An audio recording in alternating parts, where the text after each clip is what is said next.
this is Mark Walton with the Walton School of Auctioneering in Medina, Ohio. We can be reached at 800-369-2818. For this segment of our Learning to Chant Like an Auctioneer series, I wanted to go over a basic bid chant with you. Now, with many of our students, the first day in class, we'll kind of put them in front of a camera, just like I'm in front of now, and without any training whatsoever, say, sell an item for us.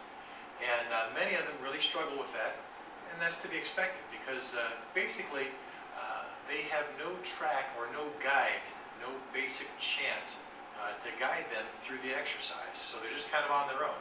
And we do that, number one, to benchmark their progress from the time they come in to the time they leave the school. But secondly, to kind of give them an understanding of, hey, if you don't have that basic chant or basic platform to operate from, then you're really like a ship without a rudder. You don't really have a direction or a focus to what you're trying to accomplish. So we give them a basic chant. We like to use this: I'm bid, will I give? Okay. Basically what that's saying is somebody has bid a certain amount, and now I'm asking for some more. So I'm bid 10, so somebody over here has bid $10, will he give 20? And just to make it sound a little bit better, we'll bounce that number that we're asking for twice. So I'm bid 10, would he give 20, 20? I'm bid 10, would he give 20, 20? Okay? Alternatively, you can substitute a couple different words in there. If you'd rather say I'm at 10, will he give 20, 20? That's fine. Or I'm bid 10, would he give 20, 20? Or would he go 20, 20? That's fine. Any combination of those is fine, but pick one combination that you're comfortable with and practice that. Don't practice each and every different variation come up with using these alternatives. Okay, you want to pick one alternative that seems to work best for you and stick with that one. Now, we're going along with our practice. I'm bid 10, would he give 20, 20? I'm bid 10, would he give 20, 20? I'm bid 10, would he give 20, 20? And then somebody raises their hand and actually bids for us. What do we do now? Now we put in what's called a raiser. Not a raiser as in shave your face or something like that, but raiser as in we're going to raise the bar. Okay? And what that is simply the word now. Now we don't want to just say now. We want to emphasize that. When we emphasize that, that'll kind of lock into our mind where the bid is as we're going along. So it's I'm bid 10, would he get 20, 20? I'm bid 10, would he get 20, 20? I'm bid 10, would he get 20, 20? This person bids 20. I'm bid 10, would he get 20, 20? Now 30. We have the 20 over here. Now we're asking for 30. Now 30. I'm bid 20, would he get 30, 30? I'm bid 20, would he get 30, 30? I'm bid 20, would he get 30, 30? I'm bid 20, would he get 30, 30? They bid. Now 40. I'm bid 30, would he get 40, 40? I'm bid 30, would he get 40, 40? I'm bid 30, would he get 40, 40? Now 50. I'm bid 40, would he get 50, 50? I'm bid 40, would he get 50, 50? I'm bid 40, would he get 50, 50? Now 60. I'm bid 50, would he get 60, 60? I'm bid 50, would he get 60, 60? I'm bid 50, would he get 60, 60? Now 70. I'm bid 60, would he give 70, 70? I'm bid 60, would he give 70, 70? I'm bid 60, would he give 70, 70? You could just as easily use would he go. I'm bid 70, would he go 80, 80? I'm bid 70, would he give 80, 80? I'm bid 70, would he go 80, 80? I'm bid 70, would he go 80, 80? I'm bid 70, would go 80, 80? I'm bid 70, would he go 80, 80? Not what I naturally use, but if that's more comfortable for you, that's fine. A lot of times I'll use I'm at. I'm at 10, would he get 20, 20? I'm at 10, would he get 20, 20? I'm at 10, would he get 20, 20? Now 30. I'm at 20, would he get 30, 30? I'm at 20, would he get 30, 30? I'm at 20, would he get 30, 30? And you want to practice this with each number sequence. And again, when you're asking the would he go or will he give, you're going to bounce that last syllable. Okay, so if you're at 20 asking 25, you're not going to say 25, 25. You're going to say 25, 5. So I'm bid 20, would he get 5, 5? I'm bid 20, would he get 25, 5? I'm bid 20. A lot of times I'll just say 5. I'm bid 20, would he get 5, 5? They know it means 25. I'm bid 20, would he get 5, 5? I'm bid 20, would he get 25, 5? I'm bid 20, would he get 25, 5? And now 30. I'm bid 25, would he get 30, 30? I'm bid 25, would he get 30, 30? I'm bid 25, would he get 30, 30? Now 35. I'm bid 30, would he get 35, 5? I'm bid 30, would he get 35, 5? I'm bid 30, would he get 35, 5? Now 40. I'm bid 35, would he get 40, 40? I'm bid 35, would he get 40, 40? Same thing with quarters. I bid 1, would he get quarter, quarter? I bid 1, would he get quarter, quarter? Now 1 1/2. I bid 1 1/4, would he get half, half? I bid 1 1/4, would he get half, half? I bid 1 1/4, would he get half, half? Now 75. I bid 1 1/2, would he get 75, 5? I bid 1 1/2, would he get 75, 5?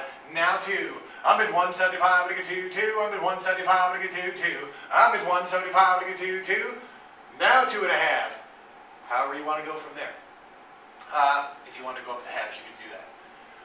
Practice, but stay in the sequences when you practice initially. So if you're going by tens, just practice in tens until you're very comfortable with that chant. If you're using the quarters, practice in the quarters. You want to practice each and every sequence that we went over in our earlier videos, but practice each sequence thoroughly before you start mixing and start doing things like doing hundreds and then going to halves, to quarters, and then maybe down to $10 increments. Okay, that will come as you progress.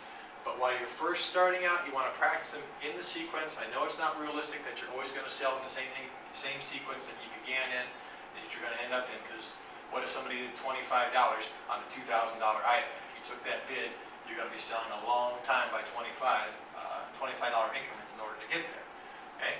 But for your practice purposes, practice them in the same number sequences we talked about, and it'll come to you naturally when you want to sell in other sequences, such as maybe you're going 250, 500, we get 7, 7.5, 7.5 and 1,000, 1,000 and a half and 1,000, 1,000 here, 12 and a half, 1,500, 12 and a half, 1,500, we'll get 13, 13 and a half, 14, 14 and a half, we'll get 15, we'll get 15, we'll get 15. You see, that will come with the experience of just sticking in the sequences. So again, I want to give you that basic chant to practice from.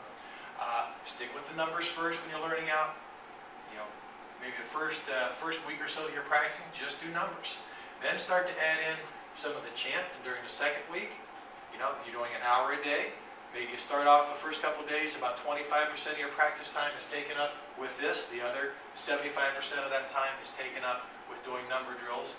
The third week, you may be doing half and half, and by the fourth week, you should be doing about 25% number drills, and the rest should be practicing your chant.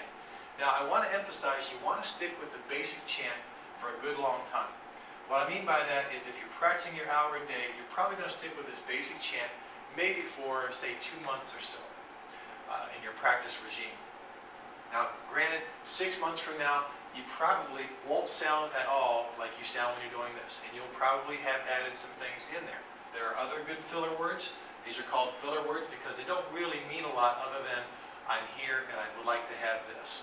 I have this and I want this. That's what it basically means. But filler words, it's not as important that these are clear so much as that the numbers are clear. People will understand, I'm bid 10, I'm going to get 20 and 20, I'm bid 10, I'm going to get 20 and 20. Will he give? It's just a way to make it roll off your tongue easier than to say, will you give? If you say, will you give each time, it'll trip you up and you'll have a harder time saying it. So just will he give or would he go? Would he go is simply short for would you go? Okay? So don't worry a lot about the filler words, other than stick to the basic filler words we've talked about. Practice those until they become ingrained in you. Then you can start to slowly add and subtract things that you like from your chant. Maybe you go out to another auctioneer sale and you hear he likes to use $now, which is one of my favorites. At a $1 now 2, $2 now 3, $3 now 4. That's fine, you can work that in, but stick with the basic chant for a good probably month and a half, 2 months before you start putting other things into the chant.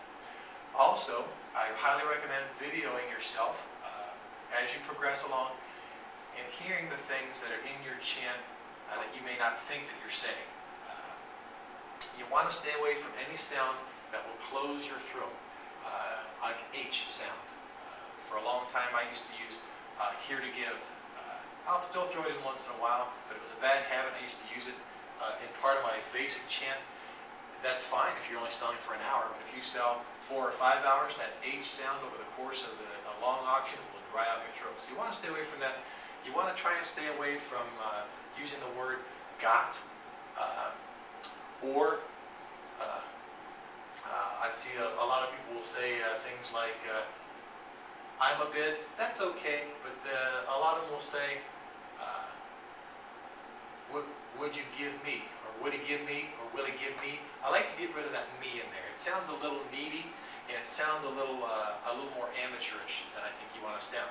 So it'd be, I bid 10, will he give me 20? I bid 10, will he give me 20? I bid 10, will he give me 20? It just kind of hurts the flow of the whole auction chant. Rather than, I bid 10, will he get 20? I bid 10, will he get 20? I bid 10, will he get 20? If you're listening, you can hear the difference between those two. This is a good, basic level chant that realistically, just doing that, you could sell an entire auction and keep selling for the rest of your career. Even if you progress no further than this, you could sell as an auctioneer. Now, you probably wouldn't win many bid calling contests unless you progress from that stage. And that hour a day of practice, I can't stress enough, you need to continue that throughout your career as an auctioneer. Even auctioneers that are selling 3 and 4 and 5 sales a week will get their practice in daily. Okay? And you can hear the difference between somebody who does practice and somebody who doesn't. You can also tell somebody who's taped themselves and listened to it versus someone who hasn't, because a lot of things will creep in and out of your chant that you may not want in there. Okay, so just a word of advice, listen to yourself and practice daily. All right, that's it for this series from the Walton School of Auctioneering. This is just a kind of the tip of the iceberg about what we talk about in our classes. If you'd like to find out more, please contact us at 800-369-2818.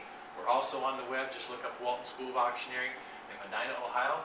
The website is waltonauctionsite.com. That's WaltonAuctionsite.com. You can find us there. Of course, we're auctioneers outside of our auction school as well, so you'll find information on that as well on the website.